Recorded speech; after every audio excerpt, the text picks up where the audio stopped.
오늘 우리가 함께 상고할 말씀의 제목은 예수님께서 오신 이유입니다. 한번 따라 하십시다. 예수님께서 오신 이유. 예수님께서 오신 이유. 천장에 빨간 등 좀 한번 켜봐요.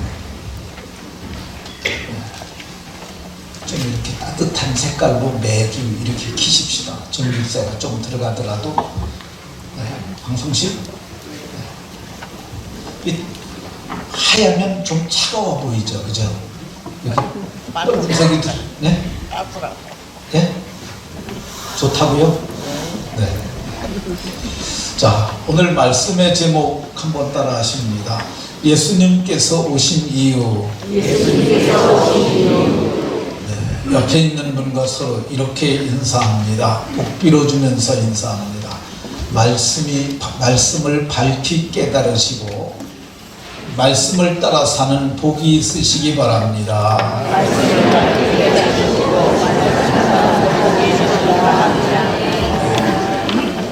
말씀을 밝히 깨달으시고 말씀을 따라 사시는 복이 모두에게 있으시기를 예수님 이름으로 축원합니다.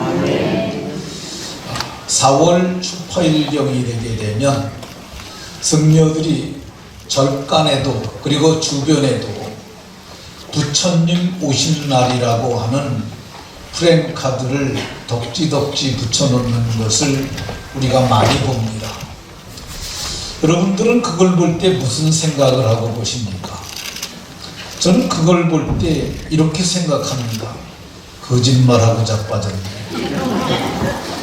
제가 왜 이렇게 말하느냐면요, 부처는 온 사람이 아니에요. 부처님 오신 날 그러잖아요. 부처는 온 사람이 아니고 태어난 사람입니다. 부처는 분명히 출생지가 있고요, 분명히 그는 태어난 나라가 있고 그는 아버지와 어머니가 있는 사람이에요. 그는 현재 네팔 남부 인도와 국경 부근인 히말라산 부근에 있는 카필라라고 하는 그 이 성을 중심으로 있는 샤키야라고 하는 부족의 이 왕의 아들로 태어났습니다. 이 왕 슈더나가나라는 사람은 마야 부인이라는 사람과 혼인을 하고요.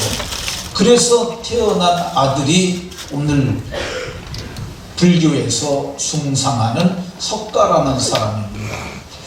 이 사람은 그래서 이 오신 날이라고 표현하면 안 되고 석가탄일, 석가가 태어난 날, 혹은 석탄일, 혹은 부처가 왔던 날, 이렇게 하는 것이 맞습니다. 사람은 오는 존재가 아니라 태어나는 존재이기 때문에 그렇습니다. 근데 기독교회에서 가끔 예수님 오신 날이라는 말을 써요. 그 말은 틀린 말이 아니라 맞는 말입니다. 현존하는 인류 가운데, 아니 인류 역사상 태어났던 모든 인류 가운데 이 온자라고 불리울 사람은 단 한 분밖에 없어요. 그분이 예수님입니다. 예수님은 세상에 오신 분이신데 그분께서 스스로 말씀하시길 인자에 온 것은, 인자는 예수님의 자기 표현 방식이에요. 인자에 온 것은, 얘들아 자지 말고 나를 잘 보세요. 그래. 똘방똘방하게 쳐다봐. 자, 인자에 온 것은 예수님이 오셨다고 말씀하셨어요. 누가복음 19장 10절에도 인자에 온 것은 잃어버린 자를 찾아 구원하려 함이라. 요한복음에도 내가 온 것은 세상을 심판하려 함이 아니요 세상을 구원하려 함이라. 또 예수님께서는 내가 온 것은 양으로 생명을 얻고 더 풍성히 얻게 하려는 것이라. 예수님이 내가 왔다고 이렇게 말씀하셨어요. 그러니까 예수님은 분명히 오신 분입니다. 예수님은 그러면 어디서 오셨을까? 예수님은 틀림없이 하늘에서 오신 것이 틀림없는 것은, 내가 하늘에서 내려온 것은 이렇게 말씀하셔요. 내가 하늘에서 내려온 것은, 그러니까 예수님의 본적은 하늘이라고 봐야죠. 근데 예수님이 하늘로부터 내려온 것이 틀림없는 것은 성경에 보면은 예수님이 하늘로 올라가셨어요. 예수님께서 하늘로 올라가시기 전에 땅에 마지막 발을 디디고 하신 말씀이 오직 성령이 너희에게 임하시면 너희가 권능받고 예루살렘과 온 유대와 사마리아 땅끝까지 가서 내 증인이 될 것이라고 그렇게 말씀하시고, 이 말씀을 마치시고 그들이 보는데 올려져 가시니, 올라가신 게 아니에요. 예수님이 날개 타고 올라가는 거 아니고 이 하늘에서 그를 받으셨어요. 그래서 이게 문법적으로는 수동태예요. 그러니까 올려져 가서 하늘로 올라가셨어요. 예수님이 올라가시면서 구름이 그를 가리어 보이지 않게 되니까 그 옆에 섰던 신오집은 두 사람이 천사들이죠. 갈릴리 사람들에게 이렇게 말했어요. 하늘로 올려지신 예수는 하늘로 가심을 본 그대로 오시리라. 그러니까 예수님은 하늘로 올라가셨는데, 바울 사도는 이걸 이렇게 얘기해요. 이거 한두 명이 볼 때 올라가신 거 아니다. 500여 명의 일시에 보이셨고, 그리고 그 중에 태반이 거의 다는 살아있고 소수는 잠들었는데, 이 잠들었다는 표현은 죽었다는 표현이에요. 그러니까 예수님은 하늘에서 오셨고 하늘로 올라가신 분이세요. 그러면 예수님이 하늘에서 오시기 전에 그분은 하늘에서 어떤 분으로 계셨을까? 요한복음 1장에 보면 태초에 말씀이 계시니라 이렇게 말해요.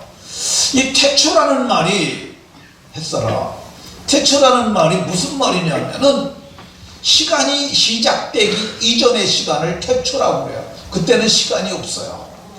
영원이라는 시간에서 저녁이 되고 아침이 되니 이는 첫째 날이라. 첫째 날이 시작되면서 인간에게 시간이 주어진 거야. 그러니까 시간은 어떤 거냐면요, 해와 달처럼 하나님이 만드신 피조물에 불과한 피조물인 거야. 그러니까 그 태초부터 계셨던, 그러니까 영원 전부터 계셨던 그분인데, 그분이 말씀으로 계셨고 그분이, 이 성경은 곧 하나님이셨다고 이렇게 말합니다. 그러면 태초에 그분은 어떤 존재로 계셨느냐? 창세전에 내가 아버지와 함께 가졌던 영화로서 하늘에서 영광과 영화 가운데 그분이 있었는데, 그분이 인간 세상에서 인간을 위해서 뭘 하셨느냐? 만물이 그로 말미암아 지은 바 되었으니, 만물 온 세상을 누가 지었느냐? 예수님이 지었다고 얘기를 하고 있어요. 태초에 빛이 있으라 말씀하셨고 그 말씀대로 이루어졌는데, 그 말씀이 만물을 지었고 그분이 성경을 보게 되면 우리 가운데 오시게 되었는데, 그거를 성경은 태초부터 계셨던 말씀이신 하나님이, 말씀이 육신, 이게 육신이에요. 육신. 말씀이 사람의 몸을 입고 우리 가운데 오셨는데, 우리가 그분의 영광을 보니까 사도 요한은 독생자의 영광이요 은혜와 진리가 그분에게 있었다고 이렇게 말씀합니다. 그러면 그분이 어떻게 오셨을까? 어떻게 오셨겠어요? 하나님께서 범죄한 인간들을 구원하시려는 구원 계획을 갖고 계셨어요.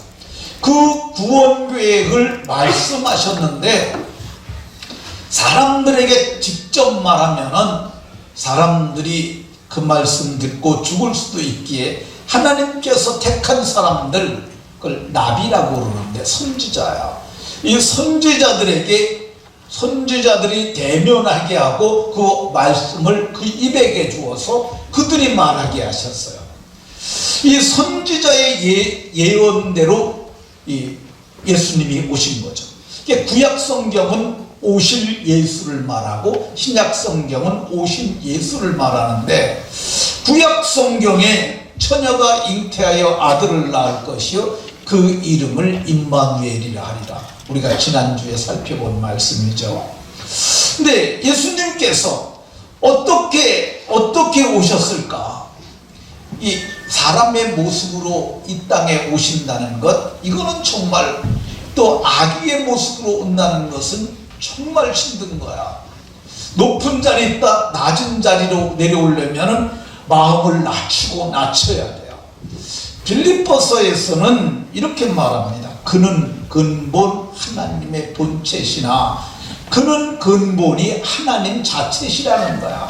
근데 하나님하고 동등됨을 취할 것으로 여기지 않냐고. 내가 하나님과 동등이 된다면 사람으로 오실 수 없다 생각하시고 자기를 비웠어요. 이걸 비하라고 그러는데 자기를 낮추신 거야. 겸손하게 종의 형체, 종은 사람을 얘기하는 거죠. 종의 형체를 가지사 사람들과 같이 되셨고 사람의 모양으로 나타나셨다고 성경이 얘기를 하고 있습니다. 그러면 사람의 몸을 입고 언제 오셨느냐? 그냥 마구 온 게 아니라 하나님이 정하신 때가 있어요. 그거를 하나님의 작정이라고 얘기를 해요. 하나님이 작정하신 때가 있는데, 그래서 때가 참에 여자의 몸, 처녀죠, 처녀.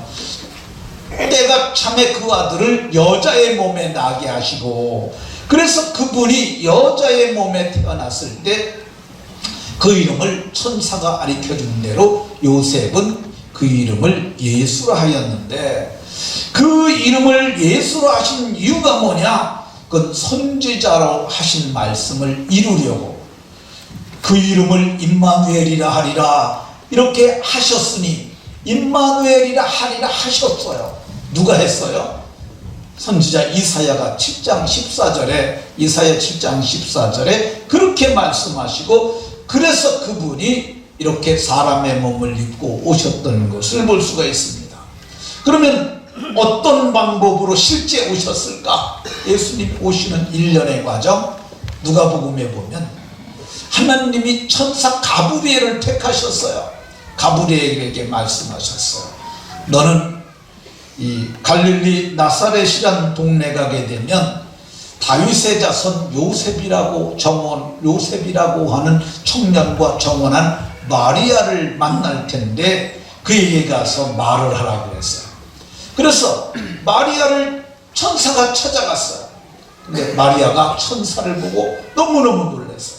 왜 그러냐면 천사는 하나님의 영광스러운 나라에서 영광을 덧입고 살던 존재인데, 천사가 그 앞에 나타났을 때 영광이 가득하니까 무서워하니까, 마리아여 무서워하지 말라. 내가 하나님께 은혜를 입었느니라. 보라, 내가 잉태하여 아들을 낳을 것이니까 그 이름을 예수라고 하라고 그렇게 말했어. 마리아가 천사님, 저는 결혼도 안 했고요, 사내를 알지 못하는데 어떻게 제가 아기를 낳을 수 있겠어요? 그때 마리아에게 하나님의 방법을 말씀해 주셨어요. 성령이 내게 임하시고 지극히 높으신 이의 능력이 너를 덮으리니 이러므로 나실 바 거룩한 이는 하나님의 아들이라 일컬음을 받으리라고 말했어요. 성령이 너희에게 임하시고, 성령이 내게 임하시고 지극히 높으신 이의 능력이 너를 덮으리니, 이게 하나님의 방법이에요.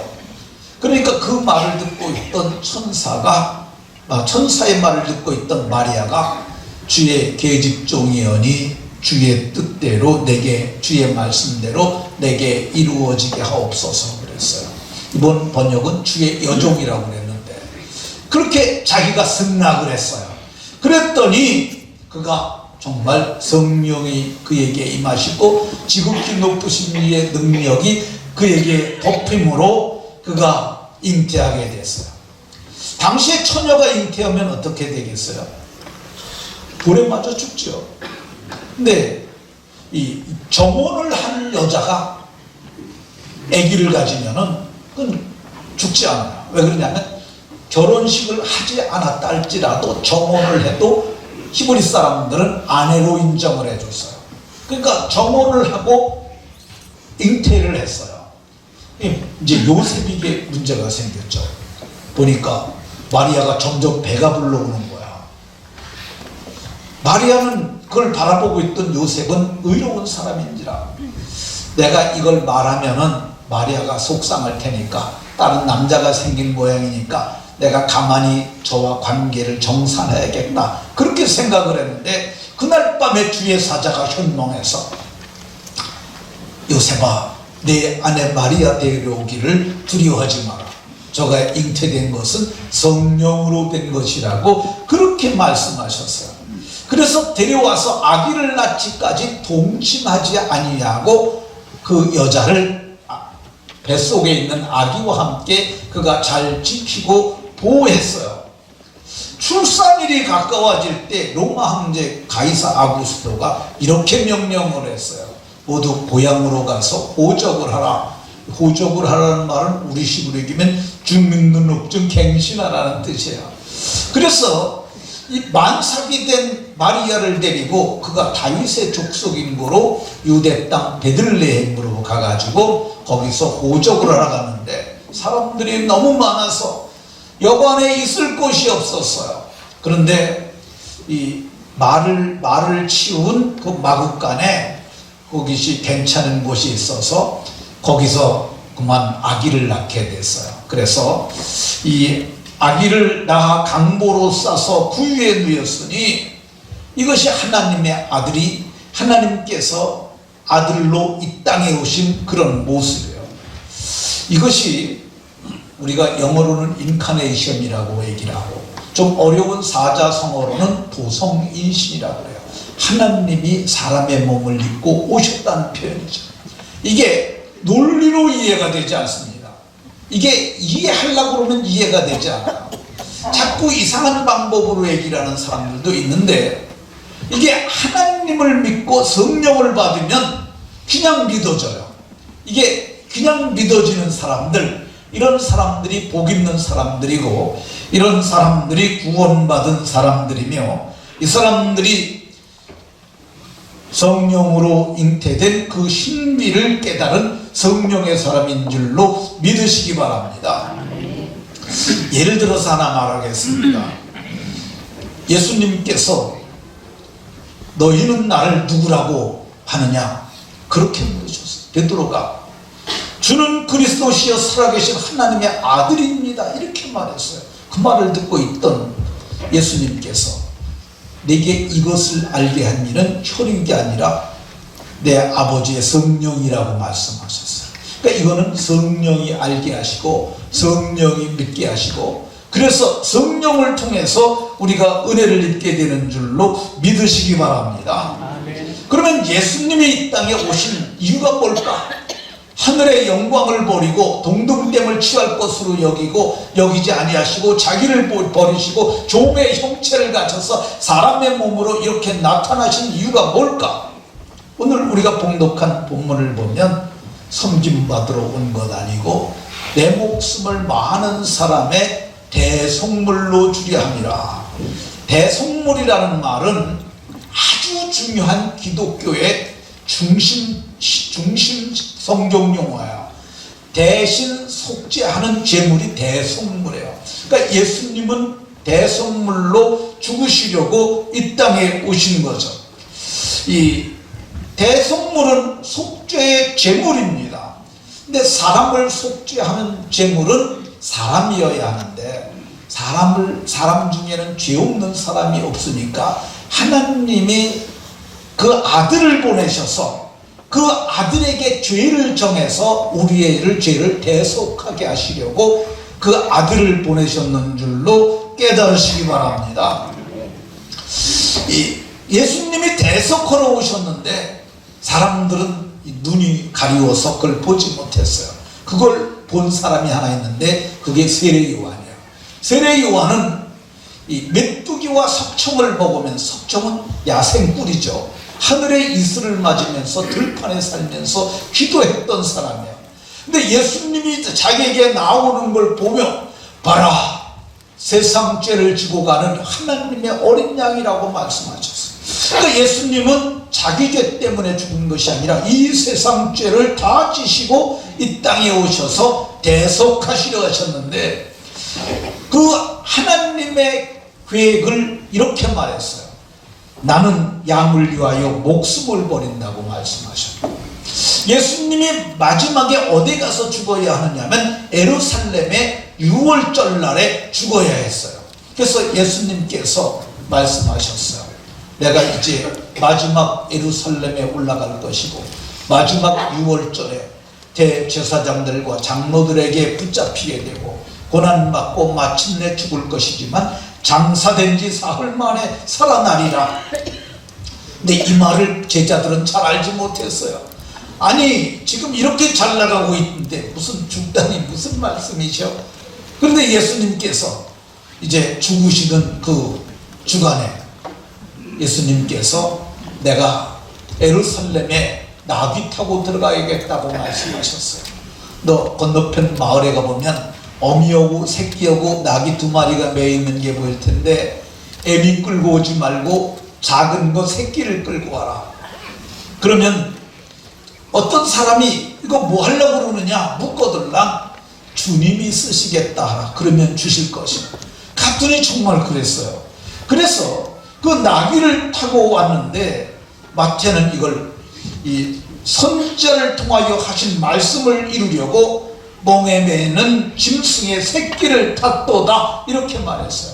그럼 선지자가 어떤 말했어요? 스가랴가 말하길 보라 내게 왕이 임하나니 왜 안 뛰어오? 네, 그는 공의로우시며 구원을 베풀며 겸손하며 나귀를 타나니 나귀의 작은 것 곧 새끼라는 거야. 그러니까 나귀를 타고 입성하시는 분이 곧 하나님의 그리스도라는 거야. 그분이 구원자가 될 거라고 그랬는데 나귀의 작은 것 아무도 타보지 않은 새끼 타고 여러분 같으면 들어갈 수 있을 것 같았어요. 예루살렘에는 6월절에는 20만 명이 모인다고 그래요. 그러니까 6월절 며칠 전이긴 하지만은 그래도 거기 수만이 모였을 거 아니야. 근데 나귀 새끼 작은 것 아무도 타보지 않은 거 그거 타고 들어가겠어요. 끌고 왔더니 제자들이 겉옷을 벗어서 거기다 올려놨더니 그 나귀 새끼를 타고 수많은 사람들이 호산나 찬송하고 막 그러는데 거기를 뚜벅뚜벅 걸어서 마침내 입성하셨어요. 이것은 예수님이 하나님의 아들 그리스도이심을 보여주시는 거죠. 예수님이 대속하러 오셨는데 예수님께서는 대속의 어린 양으로 죽으시기 전에 그분께서는 마지막 6월절 잔치를 하시겠다고 말씀하셨어요. 그날이 6월절 양 잡는 날이에요. 이 양 잡는 날에 예수님께서 저녁에 만찬을 준비하라고 하시고, 그리고 근데 이 6월절 의식은 어떤 거냐면 이스라엘 백성들이 애굽에서 구원받던 날 양을 잡고 멱을 따요. 멱은 목통을 숨통을 멱통이라고 해요. 거기다 양푼을 받쳐놓고 멱을 따고 피를 받고 그 피를 우슬초로 찍어가지고 문설주 그리고 임방에 바르는 거야. 그럼 여호와의 사자가 그 피를 보고 넘어간 구원의 날이 바로 6월절이에요. 근데 예수님이 내가 6월절 양으로 죽어야 하기 때문에 이제 너희에게 마지막 6월절 만찬을 한다고 하면서 떡을 띄워줬어요. 이거 내 살이니까 받아 먹어라. 그리고 포도주를 잔에 따라주면서 이거 너희를 위한 내 피다. 새 언약의 피다. 그러니까 이거 먹으라고 이렇게 말씀하셨어요. 그리고 마지막으로 말씀하시기를 내가 너희에게 새 계명 주는데 내가 너희를 사랑한 것처럼 너희도 사랑하라고 이렇게 말씀하시고, 겟세마네 동산에서 예수님께서 가셔서 마지막 십자가를 앞에 놓고 엉엉 울으셨어요. 통곡과 눈물로 간구와 소원을 올렸다고 성경은 말하고, 예수님께서 기도하실 때 땀이 땅에 떨어지는 핏방울처럼 되었다고 성경이 말씀하세요. 기도가 끝났을 때 대제사장의 군병들이 그를 잡아가서 마침내 빌라도 법정까지 가서 그를 정죄하고 그에게 뒤를 뒤집어 씌고, 그리고 예수님께서 십자가에 못 박혀서 비참하게 죽으셨어요.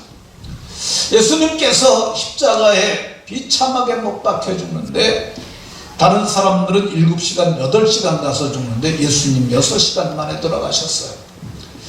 예수님께서 물과 피를 다 흘리시고 죽으셨어요.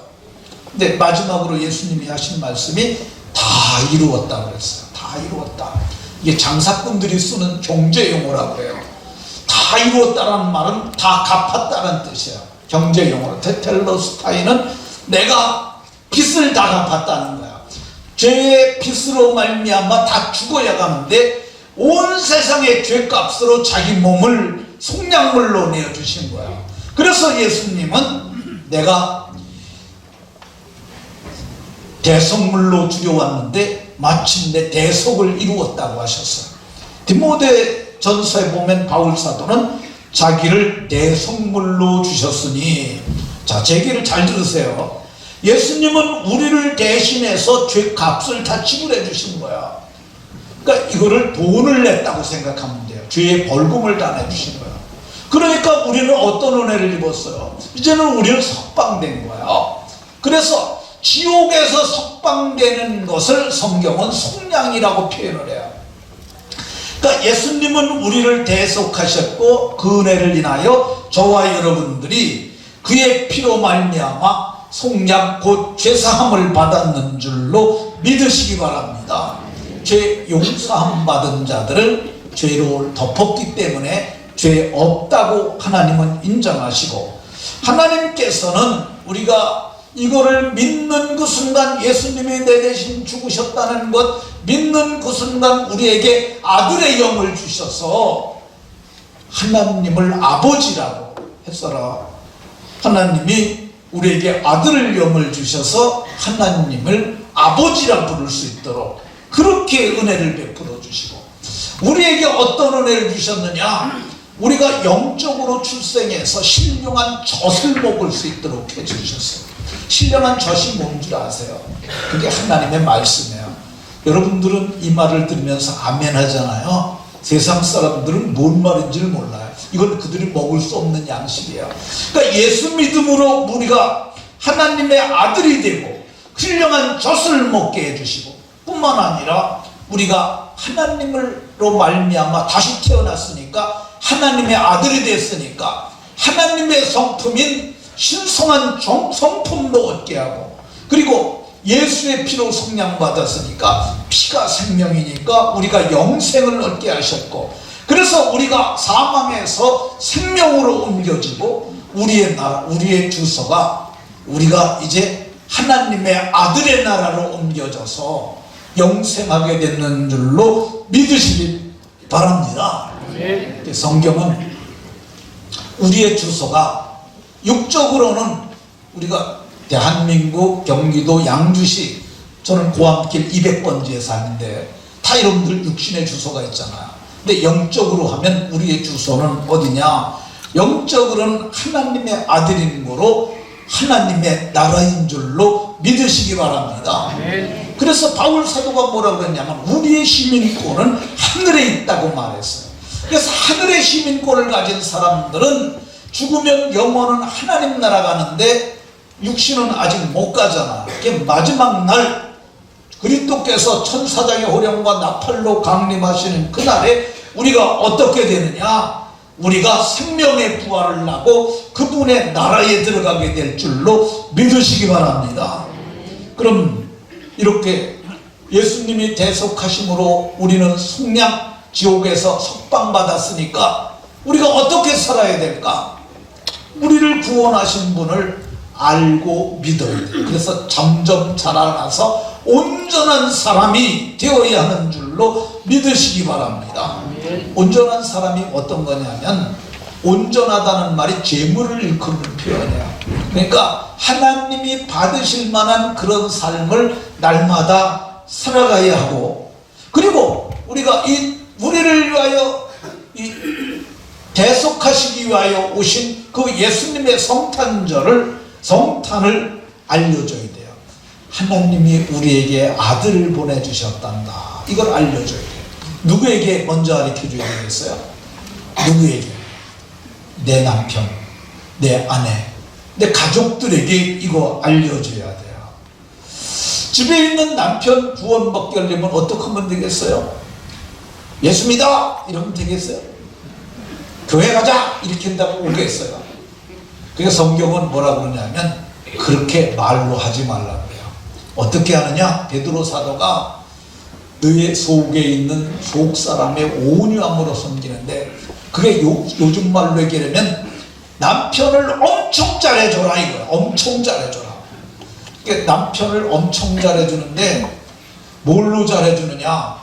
먹을 것, 반찬을, 밥을 해도 좀 맛있게 좀 해서 주고, 그 저기 밥솥에다가 해놔가지고 일주일치 해놓고 퍼먹어 이렇게 하지 마시고 돌솥을 하나씩 사세요. 돌솥. 저희 집은 돌솥을 제가 주문을 했습니다. 여보, 나 돌솥에다 밥 좀 해주라. 그래서 돌솥 12만원짜리 9만원에 샀어요. 그래서 돌솥에다 밥을 해 먹으면은요, 아, 밥이 진짜 맛있어요.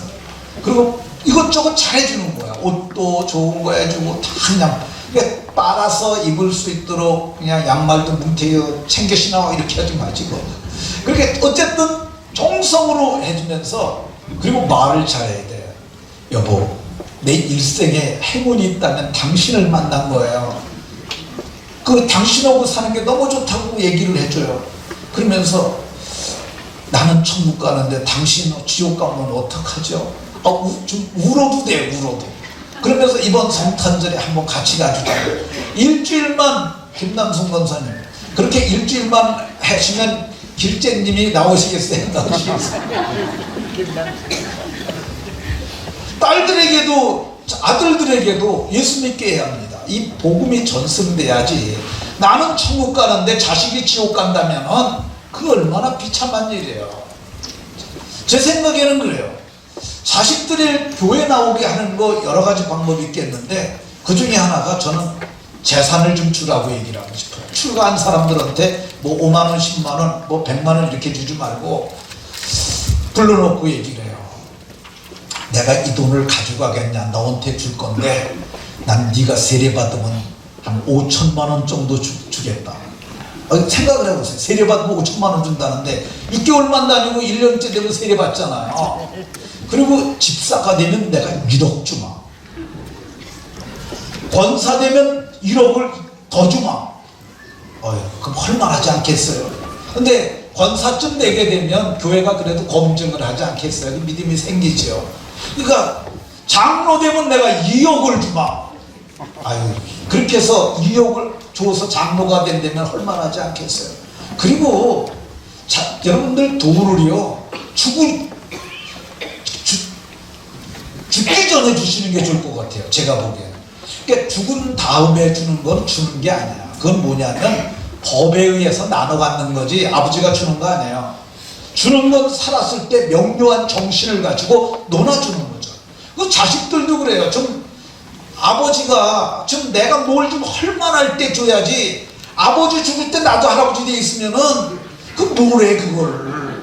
그러니까 자식들이 부모를 섬기려면은요, 일찍이 좀 뚝뚝 좀 띄워주는 용담이 좀 필요하다고 생각을 해요.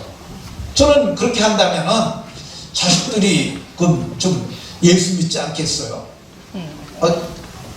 어떻게 생각하세요? 조삼원 집사님, 아버지가 3억 줄 테니까 열심히 믿으라 그러면 믿겠어요? 안 믿겠어요? 그러죠.